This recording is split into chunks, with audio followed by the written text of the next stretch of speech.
मैंने अजमेर शहर को देखा। आप यकीन मानिए जो दरबार है वहाँ ख्वाजा मोइनुद्दीन चिश्ती का, उसको गरीब नवाज का दरबार कहा जाता है, ठीक है। और अजमेर में इतने गरीब हैं कि आप सोच भी नहीं सकते। गरीब नवाज मौजूद हैं और शहर गरीब बना हुआ है। इतना ही नहीं, जब आप दरबार के पास पहुँचेंगे सीढ़ी के पास, तो मांगने वाले गरीब फ़कीर वहाँ गेट के पास बैठे रहते हैं। किन से मांगने के लिए? जो लोग दरबार की ज़ियारत करने आ रहे हैं उनसे मांगने गरीब बैठे हैं। दरबार पे जाकर गरीब नवाज से नहीं मांगते हैं, तो ये समझते हैं कि ये गरीब नवाज नहीं देने वाले हैं। गरीब नवाज की ज़ियारत करने जो आ रहे हैं वही देने वाले हैं गरीबों। इतना ही नहीं, जो वहाँ सज्जादा नशीन बैठे हैं दरबार पे और मुजावर बैठे हैं, खादिम बैठे हैं, वो खुद उस गरीब नवाज के दरबार से नहीं मांगते हैं। वो किससे मांगते हैं? जो ज़ियारत के लिए आते हैं ना, उनसे मांगते हैं। वो उनसे मांगते हैं। इसीलिए मुझे खुद बताया है लोगों ने कि ज़ियारत, आप जानते हैं वहाँ क्या है कि जो गरीब है बेचारे मिस्कीन हैं, उनको तो कोई प्रोटोकॉल नहीं है। वो तो जाएँ ज़ियारत करें, 5-10 रुपये डालें, जाएँ धक्के खाएँ। लेकिन जो कारों में जाते हैं तो दूर दूर फैले होते हैं खादिम लोग, जो कारों में जाते हैं उनको वहीं से इस्तकबाल करते हैं, उनको लेते हैं और दरबार जाकर के ज़ियारत करवाते हैं। तो कभी ऐसा भी हुआ है, मुझे लोगों ने बताया है कि शेख मैं तो अजमेर देखने गया था दरबार, लेकिन आदमी लग गया दरबार का आदमी मेरे पीछे कि यार कार में आया है, कुछ लाखों रुपए डालेगा। तो लगा रहा, ज़ियारत करवाया, सब किया। और लास्ट में मुझे पैसा देना नहीं था, 200-250 दे करके मैंने जान छोड़ाया। वो मुँह बिगाड़ के चला गया। तो ये जितने वहाँ खादिम हैं खुद उस दरबार से नहीं मांगते हैं। मांगते किन से हैं? जो ज़ियारत पे आने वाले हैं उनसे मांगते हैं। लेकिन लोग दुनिया वालों को क्या कहते हैं? गरीब नवाज के पास आ जाओ। ये गरीबों को नवाजते हैं, गरीबों को देते हैं, बीमारियां भी, सेहत भी देते हैं, नौकरी भी देते हैं, कारोबार में फ़ायदा भी देते हैं, और बल्कि यहाँ तक कि जो मर गया उसको ज़िंदगी भी देते हैं। ऐसे भी एडवर्टाइज करते हैं। एडवर्टाइज करके दरबार पे बुलाते हैं और बुलाने के बाद फिर उन लोगों से वो मांगते हैं जो दरबार पे खिदमत कर रहे हैं, है कि नहीं? अबे अगर गरीब नवाज देते हैं, अबे खादिमों, मुजाविरों, सज्जादा नशीनों, वहाँ रहने वालों, तुम उनसे लेकर वहाँ आने वालों को बांटो। उनसे लेकर, गरीब नवाज से लेकर के जो लोग ज़ियारत करने आ रहे हैं उनको तुम्हें बांटना चाहिए ना। लेकिन उल्टा वो वहाँ आने वालों से वो मांगते हैं, और जो ज़्यादा पैसा दे दे वो उनसे खुश होते हैं, उनको इज्जत देते हैं, प्रोटोकॉल देते हैं। तो ये सब क्या धोखा है, फ्रॉड है भाई। वो गरीब नवाज कैसे हो जाएंगे ख्वाजा मोइनुद्दीन? भाई जो मर गया है वो मोहताज है, वो फ़कीर है, वो कब्र में जाने वाला, ना आज तक किसी को कुछ दिया है और न देगा। ये अकीदा बनाइए। बेशक अगर कोई दे सकता तो रसूलुल्लाह सल्लल्लाहु अलैहि वसल्लम कब्र में जाने के बाद अपनी बीवी आयशा रज़ियल्लाहु ताला अन्हा, जो उसी हुजरे में रहती थी, अपनी बीवी को कुछ देते। अगर देते तो नबी सल्लल्लाहु अलैहि वसल्लम अपनी बेटी फातिमा रज़ियल्लाहु ताला अन्हा, जो वहीं पड़ोस में रहती थी, अपनी बेटी को देते। वहीं पे दामाद अली रज़ियल्लाहु ताला अन्हु रहते थे। अगर कब्र में जाने के बाद कोई दे सकता है तो नबी सल्लल्लाहु अलैहि वसल्लम अपने दामाद अली रज़ियल्लाहु ताला अन्हु को कुछ देते। अगर देता कोई कब्र में जाने के बाद कुछ, तो वहीं पे हसन हुसैन रज़ियल्लाहु ताला अन्हुमा रहते थे, अपने नवासों को नबी सल्लल्लाहु अलैहि वसल्लम देते। लेकिन कोई मुझे बताए कि नबी सल्लल्लाहु अलैहि वसल्लम ने कब्र में जाने के बाद कुछ भी अपनी बीवी को, अपने दामाद को, अपने नवासों को, या अपने ससुर अबू बकर उमर रज़ियल्लाहु ताला अन्हुमा को, किसी को कुछ दिया है? दिया है तो क्या दिया है? मुझे दुनिया के सारे लोग बताएं मुझे आकर के। पता ये चला जब नबी सल्लल्लाहु अलैहि वसल्लम ने कब्र में जाने के बाद अपने घर वालों को कुछ नहीं दिया है तो दूसरों को भी नहीं दे सकते। वंदे मातरम साथियों, वैदिक आइडियोलॉजी में आपका स्वागत है। मैं हूं विकास आर्य। तो आपने ये पूरी वीडियो देखी जो लगभग 4 मिनट की है, जिसमें एक मौलवी जो कि इस्लाम धर्म से बिलोंग करता है, वो जो अजमेर दरगाह है ख्वाजा मोइनुद्दीन चिश्ती की, उसके बारे में कुछ फैक्ट्स आपको बता रहा है, कुछ बातें बता रहा है जो कि बहुत ही लॉजिकल और तर्कपूर्ण है। अब इसको देखने और सुनने के बाद कोई भी व्यक्ति में मुस्लिम भी शामिल है और हिंदू भी, यदि इस प्रकार की मज़ारों पर, दरगाहों पर जाकर अपना सिर पटकते हैं और कुछ दुआ या प्रार्थना करते हैं और ये सोचते हैं कि वहाँ से कुछ मिल जाएगा, तो मुझे लगता है कि उनसे बड़ा ब्लाइंड फॉलोवर और मूर्ख इस दुनिया में कोई भी नहीं है।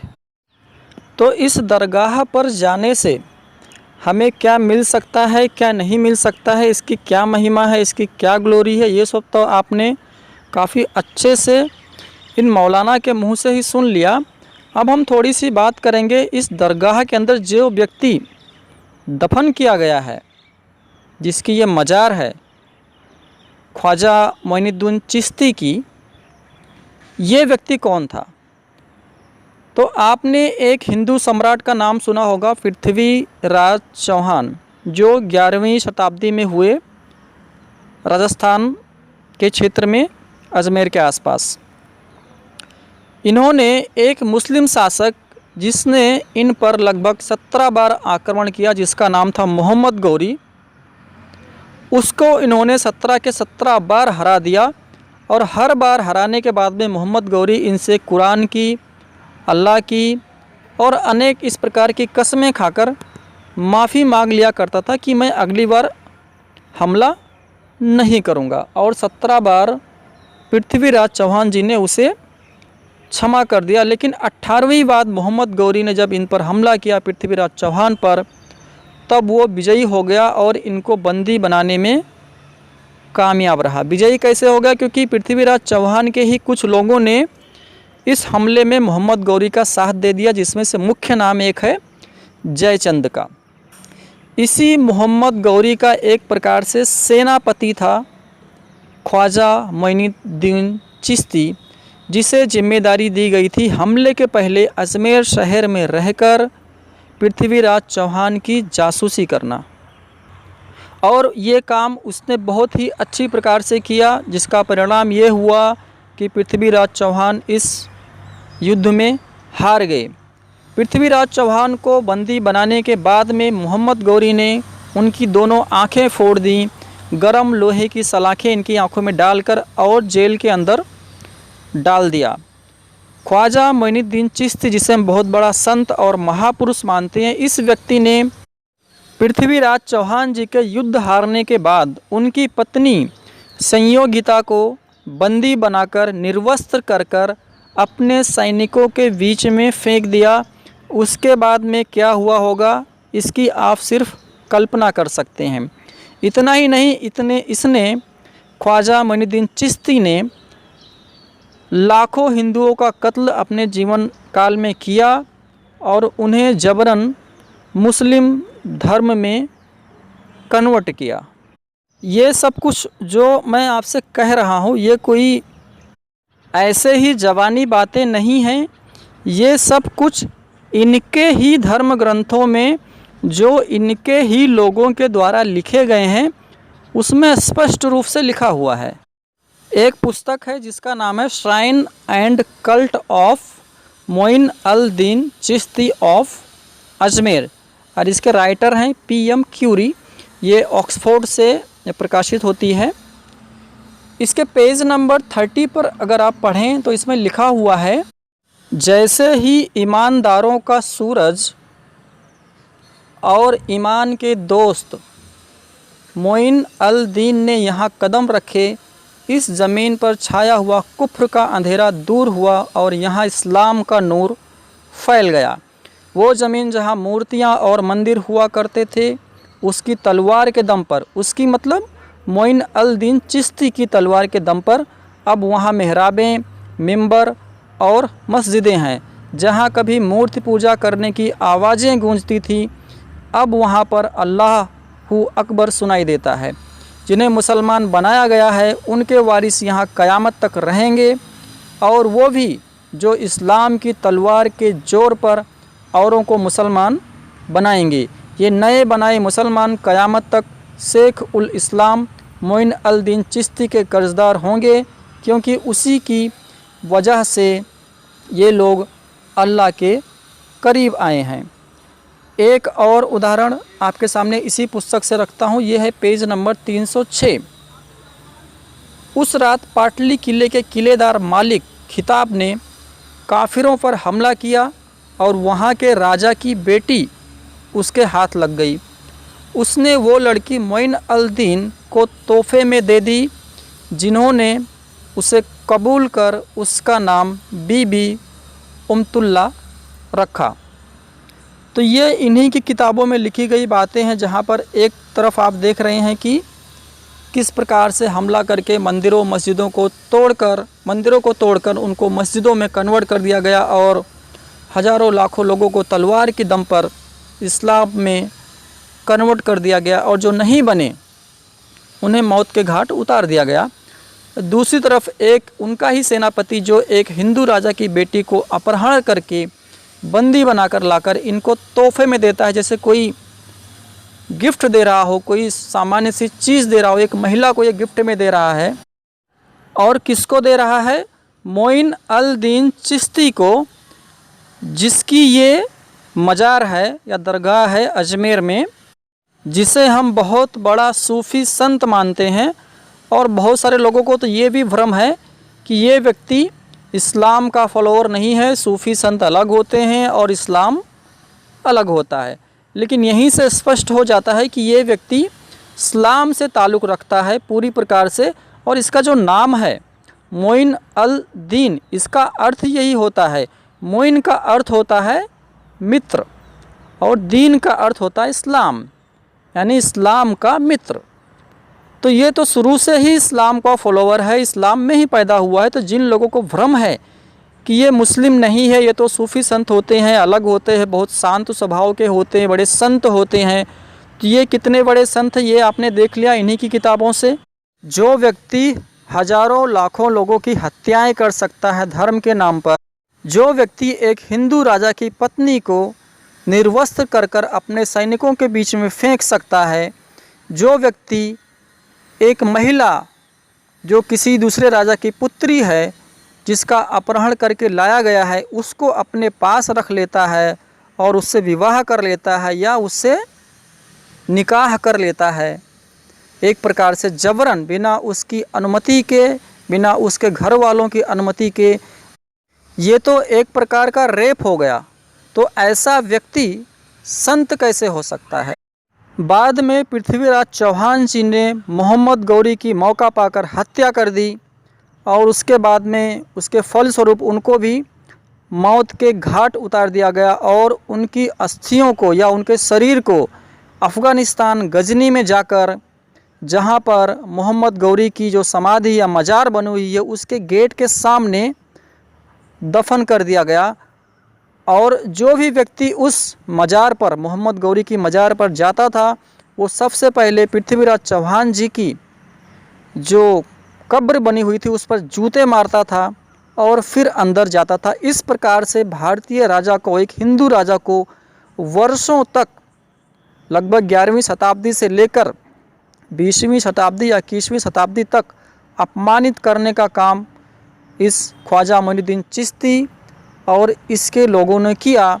बाद में एक हिंदू योद्धा शेर सिंह राणा, जिन्होंने 2005 में अफ़गानिस्तान जाकर गुप्त रूप से उस पृथ्वीराज चौहान जी की कब्र को खोदकर उसमें से उनकी अस्थियों को निकाल कर लाए और गाज़ियाबाद में, जहाँ पर एक गांव है पिलखुआ नाम से, वहाँ पर उनका मंदिर बनवाया और आज उनकी अस्थियां वहाँ पर रखी हुई हैं। इस प्रकार की जो जहनियत थी वो सिर्फ ख्वाजा मोइनुद्दीन चिश्ती के अंदर थी, ऐसा नहीं है।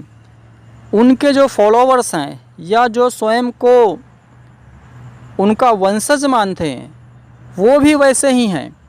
आपको याद होगा अभी कुछ समय पहले एक मूवी का ट्रेलर आया था, अजमेर 92। ये मूवी जिस घटना पर आधारित है जो 1992 में अजमेर के अंदर हुई थी, जहाँ पर एक जो सोफिया गर्ल्स कॉलेज है, आज भी है, जिसमें लगभग 250 हिंदू लड़कियों के साथ में जो ब्लैकमेलिंग और रेप का कांड हुआ था, उसको अंजाम देने वाले सारे के सारे मुख्य लोग इसी अजमेर दरगाह से संबंधित थे, या यूँ कहें कि खादिम थे। जो सबसे उच्च पद होता है इस आज के समय में इस दरगाह में, वो लोग थे, जिसमें बाद में कई सारी लड़कियों ने एक के बाद एक सुसाइड कर लिया और इसके बाद में ये केस सामने आया। तो इस दरगाह से जुड़े लोग इस प्रकार के कार्यों में भी लिप्त रहे हैं। और अभी हाल ही में आपने कुछ 6-8 महीने पहले या संभवतः पिछले वर्ष जो घटना हुई थी, आपने देखा कि उदयपुर में एक व्यक्ति कन्हैया लाल, जिनकी गला रेत कर उनके ही शॉप पर हत्या कर दी गई थी, जो कि टेलर थे। हत्या इसलिए सिर्फ की गई थी कि उन्होंने नूपुर शर्मा जी का समर्थन किया था सोशल मीडिया पर। और हत्या करने वालों में जो मोहम्मद रियाज और मोहम्मद गौस थे, जो बाद में गिरफ्तार हुए, इन दोनों का संबंध इसी अजमेर दरगाह से निकला। इनफैक्ट इस हत्या के पहले वहाँ पर जाकर पूरी प्लानिंग कर आए। तो इस प्रकार की बातें समय समय पर अजमेर दरगाह से जुड़ी हुई सामने आती रहती हैं। उसके बाद में भी किस प्रकार से अजमेर दरगाह और इस एरिए में किस प्रकार से सर तन से जुदा के नारे लगे थे, ये भी आपने संभवतः टीवी चैनलों में देखा होगा। इसके बावजूद भी आज हज़ारों की संख्या में लोग वहाँ पर जाते हैं, मन्नतें मांगते हैं, अपना सिर पटकते हैं।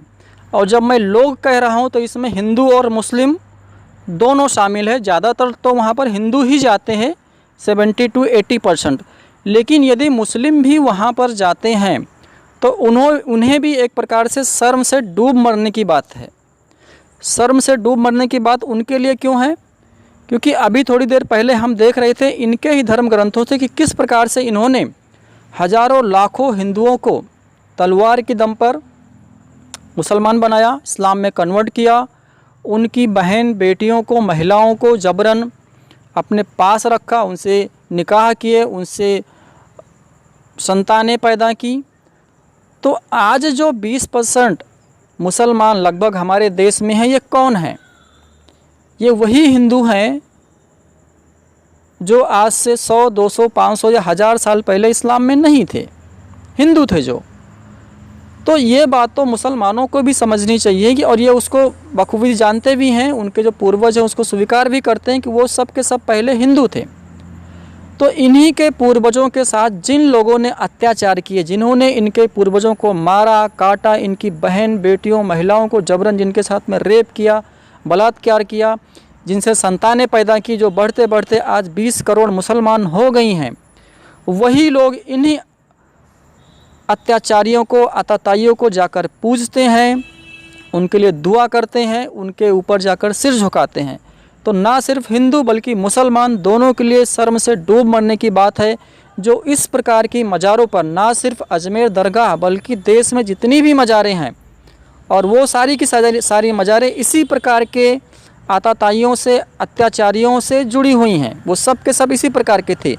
तो लोग वहाँ पर जाकर अपना सिर पीटते हैं। और हमारे देश के हिंदू और विशेषकर मुसलमान ये समझ नहीं पाते कि आज वो जिनके सामने जाकर सिर झुका रहे हैं, जिनको वो नमन कर रहे हैं, जिनको वो पूज रहे हैं, ये वही लोग हैं जिन्होंने आज से 200, 400, 500 या 1000 साल पहले उनके ही ब्लड रिलेशन में रहने वाले उनके पूर्वजों से अत्याचार किया, उनको मारा, काटा, उनको जबरन इस्लाम में कन्वर्ट किया, और उनकी बहन बेटियों, बहुओं और महिलाओं के साथ में जबरन निकाह किए, बलात्कार किए, जिसके बाद उनसे जो संतानें पैदा हुई वो बढ़ते बढ़ते आज 200, 400, 500, 1000 से बढ़ते बढ़ते आज लगभग 20 करोड़ इस देश के अंदर, या अगर मैं कहूँ लगभग 35 करोड़ अगर हम पाकिस्तान और बांग्लादेश की जनसंख्या को भी ले लें, क्योंकि वो भी सारे के सारे भारत से ही गए हुए हैं, और वो भी सारे के सारे या उनके पूर्वज एक समय हिंदू ही थे।